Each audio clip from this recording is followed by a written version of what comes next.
So, Dylan Mulvaney, the trans TikTok influencer, has become the face of a number of major brands in the past couple of weeks.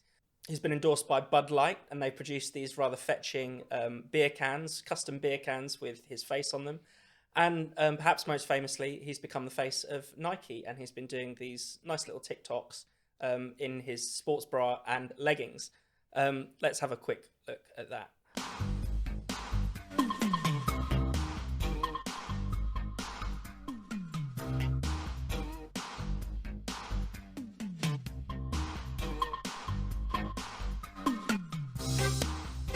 Kind of speaking as a real woman, how does that make you feel?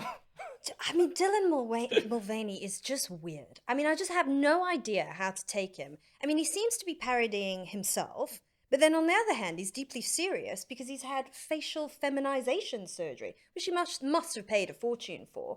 I mean, I find it a bit insulting the way he's jumping around like that. There's a part of me that just wants to dismiss it and not pay any attention to it. But actually, as a woman, you have to, because we need sportswear and sports clothing that is for female bodies, not a male body, female bodies, especially after I had 2 children. My body changed totally. I don't want to see someone who can in no way bear children wearing sports clothes. I mean, I know this stuff, I know it sounds ridiculous even to be talking about this stuff, but I think we are in that moment now. He's a very confusing character. I don't know quite what to make of him. You can't ignore it totally, though, because this is what happens. He gets all these sponsorship deals, and then you have to challenge it, you know? So, not a fan. Tom, why do they love him so much, the kind of elites? I mean, because it's not just the sponsorship deals. He's been to the White House documenting his days of girlhood.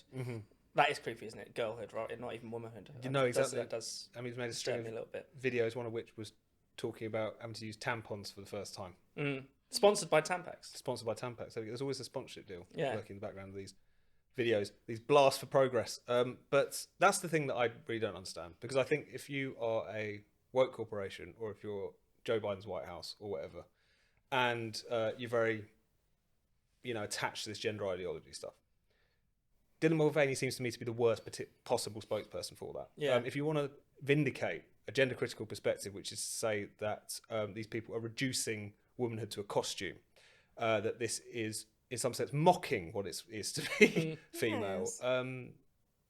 Dylan Mulvaney, in those TikToks of his, acts out to a perfect T. I'm amazed the extent to which he's been venerated, celebrated, put on a particular platform, because he seems to me almost precision designed to enrage people and to draw out the obvious contradictions, distortions of this particular debate. And I thought it was so striking that we had this Bud Light and Nike women's controversy around the same time with all the Riley Gaines stuff. So this, the American swimmer who has been speaking at San Francisco State University, arguing for women's sports and so on, who gets a response of being shouted down, punched, accosted, and so on.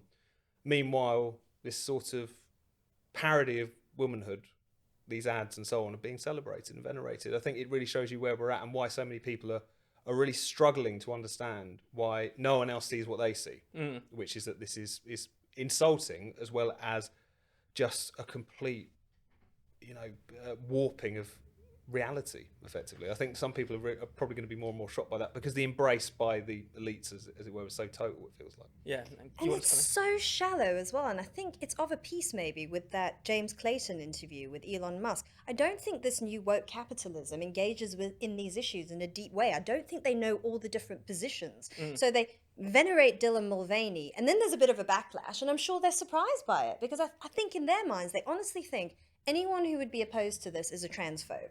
And I mean, if you're a transphobe, who cares about you? Like someone like J.K. Rowling, for instance. And so that's why they end up with these sponsorship deals. And it's the same with Gillette a few years ago with that horrible, anti-men advert that they did. And they honestly do not even contemplate that they are not anything but on the side of right and good. And that's honestly what they believe. And it's like that film, I don't know if you've seen it, The Triangle of Sadness. And it parodies the fashion industry, which will always pump out these hashtags saying equality, togetherness. And the fashion industry is the most shallow industry, the most hierarchical industry in the world. And so I think a lot of that is what's going on. I mean, it's just deeply unintelligent. I'm ranting, but anyway.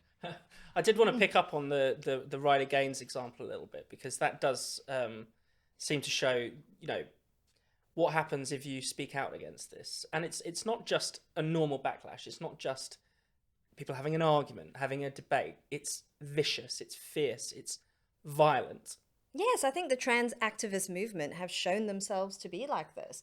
I mean, I think years ago, even when it was, very small groups of women sort of trying to engage in this issue, and they would picket the events, and it would turn quite violent. This is not the first time it was happened. I think it was Kelly J. Keane held a march in Bristol, was it? And someone was filmed just screaming and shouting in women's faces. This is what they are like. That might have been the one where someone was shouting at that baby, or shouting at the baby's I father. think it was Brighton, but there's been so many of these. Right, there's every time they go on tour, something happens. It was Brighton where someone called a dad a fascist. Oh, that's amazing. Well, when you're shouting at babies, I think maybe you might have some indication, that you're not on the good side, but yeah. I think on the point about these corporations as well, I think it's interesting because there's always going to be a debate about, if you go woke, do you go broke? There's also, I think Constantine from Trigonometry has been making this point a lot on social media this week, is that there's clearly an extent to which some of these firms are also weaponizing the fact that these are going to get a lot of outrage, and therefore you kind of, even if it, no publicity is bad publicity and so on, all of that could be playing a role. But I think in many respects, these companies have really bought their own bullshit. I think they really do believe that they have a role to play in terms of pushing forward towards some sort of progressive, genderless utopia.